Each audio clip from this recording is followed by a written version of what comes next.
আপনার মনে আছে কিনা, আপনার মনে করে দিয়ে আপনি শেখ হাসিনারে প্রশ্ন করতেছিলেন গণভবনের একটা সংবাদ সালে আমার মনে সম্মেলনে। আপনি শুধু বলছিলেন যে মাননীয় প্রধানমন্ত্রী আমরা স্বাধীনভাবে করতে পারবো কিনা, সেই মিডিয়া কাজ করতে পারবে কিনা। সালে, জি, মনে আছে। তারপর আপনাকে 15 সালে আপনাকে সে যেভাবে উত্তর দিছে, খালেদ মহিউদ্দিনের যে চরিত্র যেরকম ছাইনাইকে ধরা, আপনি এই যে ইউনুসকে পারবেন, ইউনুসের সবাই না না ইউনুসকে পারা যায় না।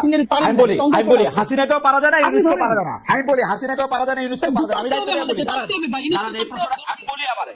বলি প্রধানমন্ত্রী সংবাদ সম্মেলনে এই প্রশ্ন আমি ওইবারই প্রথমবার করি নাই, টিভি অনেকবার গেছে, তারও আগে আমি করছি।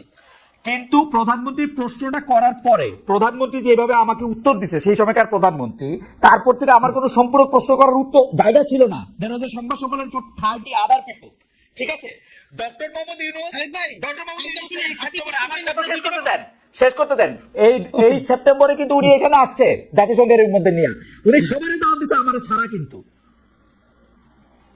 তাই মজার ব্যাপার বলি, এই যে আপনার অবশ্যই পাবলিক, আজকে আপনি বললেন আমরা জানলাম, আমাদেরকে সরকারের তরফ থেকে এক জায়গা থেকে আমরা প্রশ্ন করছি খালেদ মহিউদ্দিনের মতো ক্যারেক্টার কেন বাংলাদেশে জুড়ে গণঅভ্যুত্থানের পরে তাকে কাজে লাগানো হইলো না।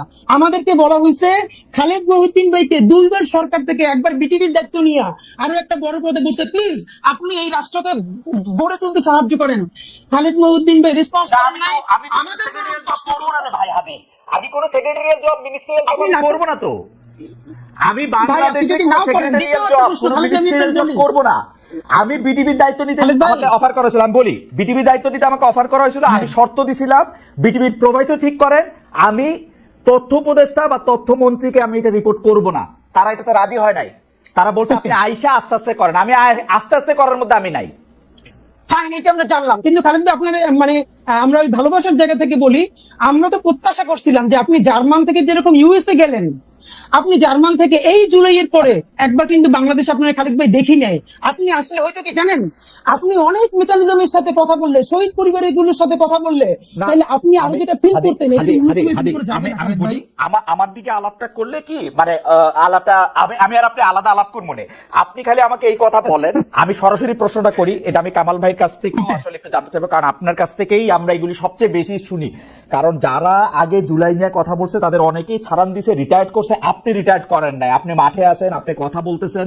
সেই জায়গা থেকে, সেই রেসপেক্ট থেকে আমি আপনার একটা ছোট্ট বিষয় জানতে চাইতেছি। মাত্র 1000 জন রে, যেখানে আমরা 8 লাখ কোটি টাকার বাজেট করি, মাত্র 1000 জন শহীদ, 1000 জন চরমভাবে আহত, এই 2000 জনকে ভরণ পোষণ করা, তাদের একটা খুশি করা, মানে আমি খুশি শব্দটা বলবো না, মানে তাদের খেয়াল করা, এটা তো এত বড় জটিল কাজ না। এটা কেন করা যেতেছে না? এইটা ডক্টর মোহাম্মদ ইউনূসকে আপনি প্রথম কেন এর জন্য আপনি অভিযুক্ত করতেছেন না, এটা আমাকে একটু সারপ্রাইজ করতেছে। মানে আর কাউরে এখানে অভিযোগ করার দরকার নাই তো, আমি বুঝি না। খালেদ ভাই জি, এই একই আপনি যেটা বলছেন না, এই দাবিতে ইনকিলাব মঞ্চ একদিন অনশন করছে যমুনার সামনে। ঠিকানা আমার নিজে ব্রিফিং দিচ্ছে, তখন ঠিকানা থেকে গিয়ে বলছে ভাই খালেদ ভাই টিভি থেকে আসছি, এবং প্রধান উপদেষ্টাকে বলছি এই যে কালেকটিভ ব্যর্থতা, এই ব্যর্থতার ইনাম হলেন আপনি। মাত্র 1000 হোক 1500 হোক, যে শহীদ পরিবারের পুনর্বাসন করতে পারেন নাই, আহতদেরকে সর্বোচ্চ চিকিৎসার জন্য ডেটাবেস তৈরি করতে পারেন নাই, এর সমস্ত ব্যর্থতা এই সরকারের। আর এই সরকারের ইমাম হিসেবে সমস্ত ব্যর্থতা আপনার। আপনি কোন যত সুন্দর করে কথা বললেন, এটা দিয়ে কাভারি হবে না। এই দাবিতে ইনকিলাব মঞ্চ সকাল থেকে সন্ধ্যা পর্যন্ত যমুনার সামনে অনশন করেছে। তারপরে তার একান্ত সচিব আইসা আমাদের কাছ থেকে স্মারকলিপি নিছে যে অতি দ্রুত তারা এটার ব্যাপারে ব্যবস্থা নিবে। এরপরও নেয় নাই। এখন কোন ভাষায় বললে, কেমনে হাত ধরলে, কেমনে পা ধরলে এই কেসটা হবে, এটা আমরা জানি না। এবং ডক্টর ইউনূস যদি আমাদেরকে বলেন যে এইভাবে বললে উনি কাজটা করবেন, তাও আমরা করতে রাজি, কিন্তু উনি বলতেছেন না। আপনারা কি বলেন ওনারে? উনি তো আমার বাপের চেয়ে 20 বছর বয়স। এই গত প্রেস ব্রিফিং যেটা করেছি, সেইখানে ওনারে যা বলছি, আমার মনে হয় উনি সারা জীবন এইটা শুনেন নাই। তো আমরা কি চাই, ওনাকে দিয়ে অন্তত ন্যূনতম সেই কেসটা হোক, যেটা পলিটিক্যাল পার্টি চাইতেছে না। ওনার এই জন্য এক হাত ধৈর্য রেখে আর এক হাত ধৈর্য দাঁড়িয়ে যে ন্যূনতম সংস্কারটা ওনার মাধ্যমে হোক, ওনার আন্তর্জাতিক এই স্বীকৃতির মধ্যে দিয়া। আর তো কিছু না ভাই, উনি তো আমার দাদা খালু ফুফা না। ইনকিলাব মঞ্চ আজ পর্যন্ত এই সরকারের কোন একটা পয়সা তো দূরের কথা, প্রোগ্রামে পর্যন্ত উপস্থিত হয় না। এই যে ঘোষণাপত্রের প্রোগ্রাম গেছে, ইনকিলাব মঞ্চের মুখপাত্র হিসেবে আমি ভিতরে দাওয়াত পাইছি, অনার, কিন্তু ভিতরে যাই নাই। আমি আমার ভাই বোনদেরকে নিয়ে রাস্তায় ভিজে ভিজে দাঁড়াই শুনছি। ভিতরে করে যাওয়াটা প্রয়োজন মনে করি নাই, কিন্তু ওনাকে চূড়ান্ত ভাবে শেষ পর্যন্ত কি ধরে রাখতে চাই কেন? এই জুলাইয়ের মধ্য দিয়ে কিছু সংস্কার হোক। বাংলাদেশের রাজনৈতিক দলগুলোর সমস্যা হলো তারা প্রেস ব্রিফিং করে প্রধান উপদেষ্টা অন্যান্যদের সাথে সামনে এসে বলে আমরা তো কোনো নির্বাচনের ভালো রোড ম্যাপ পেলাম না, কিন্তু যারা যখন প্রধান উপদেষ্টা বা অন্যান্য উপদেষ্টাদের সাথে বসে তখন একদল বলে আমার পেট্রো বাংলা লাগবে, আর এক দল বলে আমার অমুক ইউনিভার্সিটির ভিসি লাগবে, আর এক দল বলে আমার স্থানীয় সরকারের সচিব লাগবে। এই ভাগ বটোয়ারা পরে যখন তার মন মতো হয় না তখন বাইরে গিয়ে প্রেসার দেয়। মুশকিল হলো তারা এই সরকারকে সামনে রেখা তারা সবাই নিজের মতো আকার গুছিয়ে নিতেছে, কিন্তু ফেল করলে সরকার লাভ হইলো বিএনপির, লাভ হইলো জামাতের, লাভ হইলো এনসিপির, কিন্তু ফেল করলে কে সরকার করবে? নাম্বার 2, গত 4 বছরে খালেদ ভাই আপনি একটা খুবই জিনিস ভালো করে নোটিস করছেন যে গত 4 মাস ধরে আপনি দেখবেন যে ইউনূস সাহেবের সেই স্পিরিট, সেই ভোকাল নাই, উনি মনে হচ্ছে যেন কোন একটা আপোষের মধ্য দিয়ে যাচ্ছেন, রাইট? এটা তো সত্য কথা। ওনাকে আমরা বলেছি যে দেখেন আপনার আলোচনায় বুঝে যায় আপনি, হ্যাঁ লন্ডন বৈঠকের পরে বোঝা যাচ্ছে যে আপনি আর্টিফিশিয়াল কথা বলেন, আপনি আনস্ক্রিপ্টেড বলতেন, আপনি স্ক্রিপ্ট থেকে বলেন। এর একটা বড় কারণ ঝামেলাটা হলো এই সরকার মনে করেছিল ইউনূস সাহেব যে এনসিপির যে ভাইরা আছে তারাই হলো তার ভ্যানগার্ড, একমাত্র ছাত্র জনতা, তার চারপাশে একটা লেয়ার তৈরি করা হয়েছে। একমাত্র অল্প কিছু লোকজন ছাড়া আমি আপনাকে এবার বলতে পারবো পিলখানা কমিশনের মতো গুরুত্বপূর্ণ কমিশন, গুম কমিশনের মতো গুরুত্ব কমিশনের সদস্যরা 1.5 মাস ধইরা প্রধান উপদেষ্টার সাক্ষাৎকার পান না। আপনি ভাবেন এর মানে এমন একটা লেয়ার, মানে এবং আরো বলি আর্মি সেক্রেটারি ওনার সাথে যিনি আছেন সম্ভবত যে সচিব, তার ক্লিয়ারেন্স ছাড়া তার কাছে কেউ যেতে পারে না। তো এই যে ক্লিয়ারেন্স ছাড়া এটা হওয়ারই কথা, মানে সরকার প্রধানের হওয়ারই কথা, কিন্তু ভাই আপনি দেখেন গুম কমিশনের মতো একটা সিরিয়াস কমিশন, পিলখানা কমিশনের মতো একটা সিরিয়াস কমিশনের মেম্বার যদি তার সাথে 10 মিনিট কথা বলতে না পারেন তারা তো কাজ শেষ করে যাবেন। এর মানে হলো তার চারপাশে এরকম একটা বলয় তৈরি করা হয়েছে। এই বলয়টা আমরা বলেছি বারবার ভাঙেন।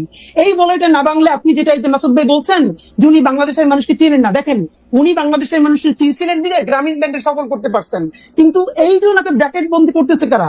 রাজনৈতিক দলগুলো। কিরকম? এই রাজনৈতিক দলগুলো সমস্ত সুবিধা এই সরকারের কাছ থেকে নিবে, কিন্তু এই সরকারের কোনো দায় নিবে না। তারা সবাই মিলা সাদা পাথরের পাথরগুলো খাইয়ে ফেলবে। সেখানে বিএনপি, জামাত ইসলামী সবাই ঐক্যবদ্ধ, কিন্তু দোষ হবে কার? এই সরকার পারে নাই। কিন্তু দেখেন যখন বন পরিবেশ উপদেষ্টারে যারা ঘেরাও দিছে সেখানে বিএনপি আছে, সেখানে জামাত ইসলাম আছে, সবাই মিলা আমরা একসাথে। আজকে একটা মজার ব্যাপার বলি ভাই, এই যে পত্রিকা নিউজ করছে যে রাজনৈতিক ঐক্যমত্যে সাদা পাথর লুটপাটের ক্ষেত্রে বাংলাদেশের সব রাজনৈতিক দল বিরাট এনসিপি ছিল হাদি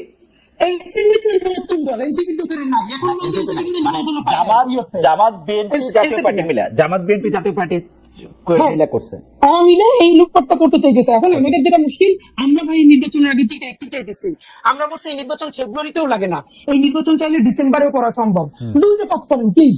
এক নম্বরে হলো এই বিচার তো লম্বা সময় ধরে চলবে, কিন্তু অ্যাটলিস্ট যারা একদম নির্দেশদাতা আপনি তাদের কিছু বিচারে অন্তত আমাদেরকে দেখাই যান যে স্বচ্ছ একটা বিচারিক প্রক্রিয়ার মধ্যে দিয়ে। ধরেন আমি সর্বশেষ দেখি যে সর্বশেষ প্রধানমন্ত্রী সহ আরো কয়েকজনের বিরুদ্ধে বিচার প্রক্রিয়া সাক্ষ্য গ্রহণ শুরু হয়েছে। এটাকে আর কিভাবে এক্সপেরিমেন্ট করা যায় আপনার কাছে কি মনে হয়? খালেদ ভাই এইটা দেখেন, এই যে ট্রাইব্যুনাল 2 এইটা গঠন হয়েছে কিছুদিন আগে, অথচ আমরা এই সরকার গঠন হওয়ার সাথে সাথে বলছি ট্রাইব্যুনাল 2 কেন? হাদি আপনি একজন শিক্ষক মানুষ, আপনি এটা বলেন মামলাটা তো রেডি হইতে সময় লাগে। এইটা একটা এত বড় মামলা, আপনি রেডি করেন, পরের সরকার আসলে বা অন্য কেউ আসলে অন্য কারো বাজে ইন্টেনশন থাকলে এটা তো টিকবে না। মামলাটা তো রেডি করতে হবে। খালেদ ভাই আপনি একটু আন্তর্জাতিক অপরাধ ট্রাইব্যুনালে যারা কাজ করতেছে তাদেরকে একটু কাইন্ডলি ডাইকে কথা বলেন যে এই মামলা যেন খুবই ভালো ডকুমেন্টেড করে দ্রুত করা যায়। এই জন্য তাদের এক্সট্রা কি ইনিশিয়েটিভ ছিল আমি আপনাদের বলি, দায়িত্ব নিয়ে আপনি ফ্যাক্ট চেক করেন।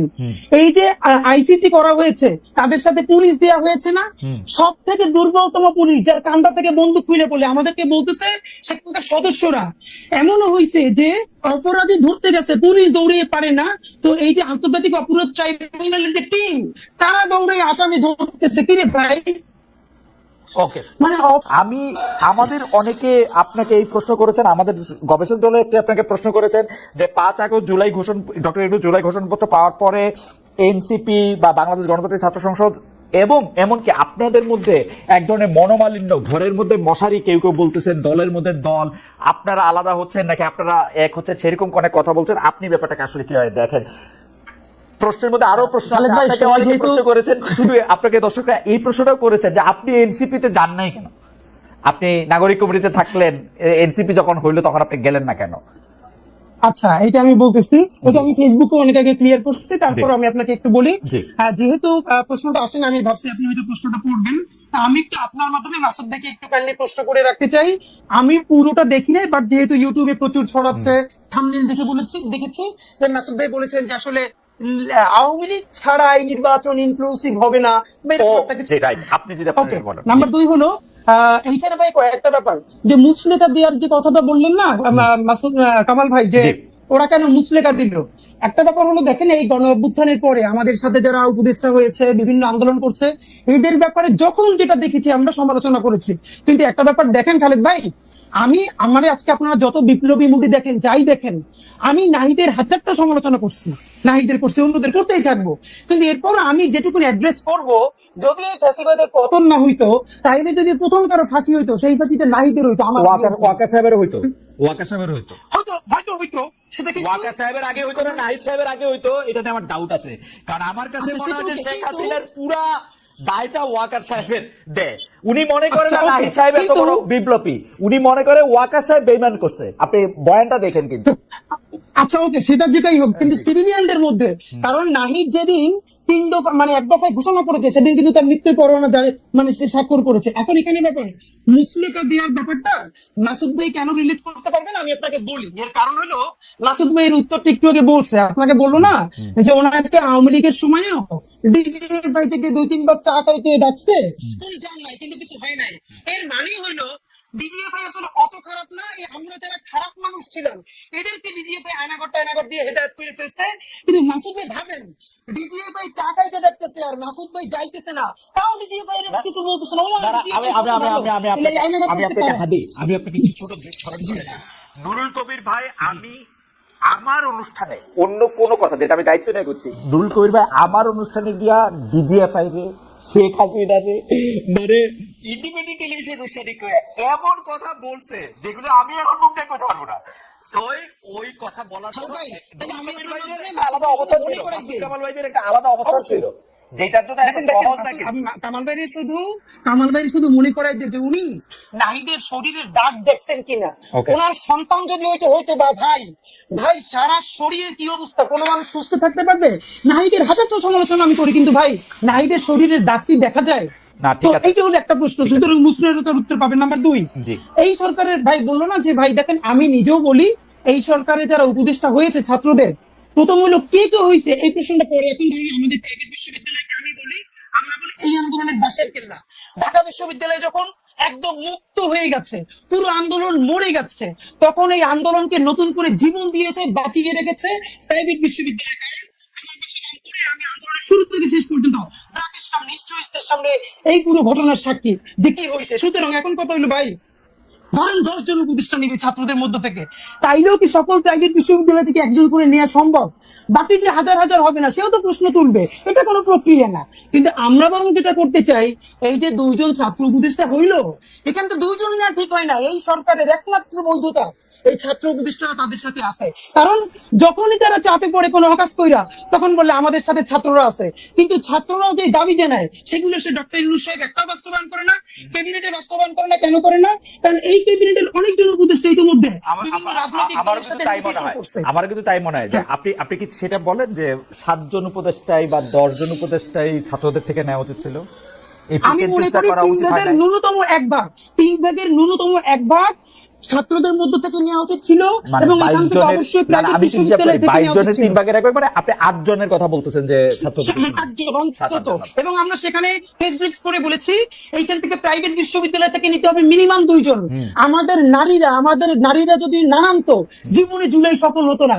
একজন নারী শিক্ষার্থী কই, এই আমরা বলেছিলাম, তখন আমাদেরকে বলে যে নারীর ওই এক্সপার্টিস আছে কিনা। তখন আমি প্রশ্ন করছি, এই যে উপদেষ্টাদের মধ্যে মিনিমাম 5 জনের নাম বলতে পারবো যাদের কোনো এক্সপার্টিস নাই, তাদেরকে যদি রাষ্ট্র পালতে পারে, তাহলে আমাদের 2টা বোন এই সমস্ত নারীদের মধ্য থেকে, ছাত্রীদের মধ্য থেকে উপদেষ্টা হইলে আমরা ইনক্লুসিভ ফিল করতাম না, ইনক্লুডেড ফিল করতাম না।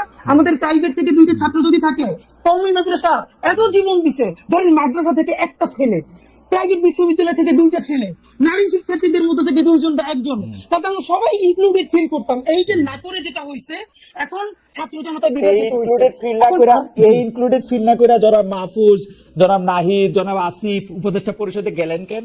এবং ডক্টর ইনু যখন ক্লিন্টন ফাউন্ডেশনে মাহফুজ সাহেবকে পরিচয় করে দিচ্ছেন, উনি হচ্ছেন এই আন্দোলনের মাস্টার মাইন্ড। যখন শফিক সাহেব বলতেছেন যে এই আন্দোলনের পিছনে ছিল হচ্ছে এটা, তখন ওনারা খুব আরাম করে মৃদু মৃদু হেসে এটা উপভোগ করতেছিলেন কেন? উনারা কেন বললেন ঠিক না এই যে জন্যই আমি বলছিলাম আমাদের ভাই যে বোনরা না আসা পর্যন্ত আমরা থাকবো না এখানে? দেখেন, এই জন্যই বলছিলাম যে মাহফুজ আলমের ব্যাপারে আমরা একটা পরামর্শ দিয়েছিলাম, এইটি কিছুদিন আমার মনে হয় বাস্তবায়ন হয়েছে। যেমন আমি বলছিলাম ওনার হাত থেকে ফোন কাইডে নেওয়া হোক, উনি যখন পোস্ট করতে চাইবেন এটা প্রধান উপদেষ্টা দেখে পোস্টটা দিয়ে দিবেন। এরপর উনি অনেকদিন চুপচাপ ছিল, এরপর সরকার কিছুটা নিরিবিলিও ছিল। তো এখন আমাদেরকে যদি এগুলাই চলানো লাগে তাহলে ভাই আমরা দেশ চালাই। আচ্ছা ঠিক আছে, এগুলি বাদ দেন। আসলে আমরা এখানে মাহফুজ সাহেব নাই, আপনি যদি এইটা বলেন আপনি এনসিপি কেন করেন নাই? নাগরিক কমিটিতে আপনি ছিলেন, তারপরে আপনি এনসিপি তে কেন আসেন নাই? আমি ইনকিলাব একদম মঞ্চে সোজা কথা যদি বলি, আমি আর এক মিনিট 2 মিনিটের মধ্যে যদি আপনি বলেন যে ইনকিলাব মঞ্চটাতে আপনি আসলে কি দেখেন? এটা কি একটা প্রেশার গ্রুপ, এটা একটা মব চালানোর জিনিস, এটা কি আসলে কি ভাই, এটা কি এই হয়েছে? খালেদ ভাই, আপনি যে কাজটা করছেন, এটা হলো প্রতিবাদ জানাই। আপনি মব নিয়ে বলবেন তো, এই জন্য মবের উপর অনেক লেখাপড়া নিয়ে আসছিলাম, 3 পৃষ্ঠার এনসাইক্লোপিডিয়া থেকে শুরু করে সব নিয়ে আসছিলাম আসলে ওটার মব করে। আপনার সাথে দায়িত্ব নিয়ে বলি, ইনকিলাব মঞ্চ গত 1 বছরে 100-এর উপরে রাজপথে প্রোগ্রাম করছে, সিরিয়াস প্রোগ্রাম। এই অত প্রোগ্রামে ইনকিলাব মঞ্চ কোনোদিন কারো গায়ে হাত দিয়ে এত দূরের কথা 1 টাকার জিনিস নষ্ট করছে না, যেটা একাডেমিক বলে প্রমাণ যদি দিতে পারেন তাহলে জীবনে আর কথা বলবো না। আমি আপনাকে কিন্তু না জনাব হাদি, আমি আপনাকে বলি, আমি কিন্তু আপনাকে ফলো করি, ইনকিলাব মঞ্চকে ফলো করি। আমি বলতেছি এটাকে আপনি কি বলতে চান, কারণ এক একটা তো এটা বাংলাদেশের জুলাই অভ্যুত্থান অনুপ্রাণিত বাংলাদেশ পন্থী স্বাধীনতা সংগ্রামের টিকিয়ে রাখার জন্য একটি সাংস্কৃতিক প্ল্যাটফর্ম। যেই সংস্কৃতি আমরা মনে করি যারা আইন নিজের হাতে তুলে নেয়, আপনারা কি আইন যারা নিজের হাতে তুলে নেন তাদের বিরুদ্ধে প্রতিবাদ করেন? কারণ এইটাও এখন এটা বড় হাজারবার বলছি। Even এটা দিয়েও যদি আপনি একটু বলেন। না না মানে আপনি ঢাকা বিশ্ববিদ্যালয়ের এক শিক্ষার্থীকে একজন যে তিরস্কার করেছিল, তাকে শাহবাগ থানায় গ্রেপ্তার করা হলো। এরপর কেউ কেউ গিয়ে তাকে মুক্ত করার চেষ্টা করলো, আমরা তাদের বিরুদ্ধে সব থেকে বড় ভূমিকা নিয়েছি।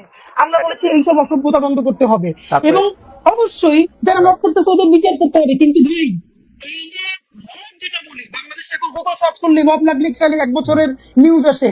এই মব তো সন্ত্রাস শুরু হয়েছিল রাষ্ট্রীয় পৃষ্ঠপোষকতায় শাহবাগের সময় দেখেন কোথাও কেউ মব বলতেছে না, সেই মব কোথায় এটা আমরা খুঁজতে চাই। না না না না না, কেউ বলতেছে না, না বললেই কোনো কিছু মব না হয়ে অন্য কিছু হয়ে যায় না। এটা শফিক সাহেবের স্টাইল, মব না বলা সন্ত্রাস বলা, কিন্তু মব আসলে তাই। শাহবাগে একটা তোলা হইতেছে, এই আইন বাতিল করে অন্য একটা আইন করতে হবে এটা করার জন্য, সেটা ঠিক আছে। আপনি কেন এনসিপি করেন না সেটা যদি এক লাইনে বলতেন, অনেক দর্শকের। আমি এনসিপি করি নাই ভাই, আমি জাতীয় নাগরিক কমিটির কেন্দ্রীয় সদস্য ছিলাম।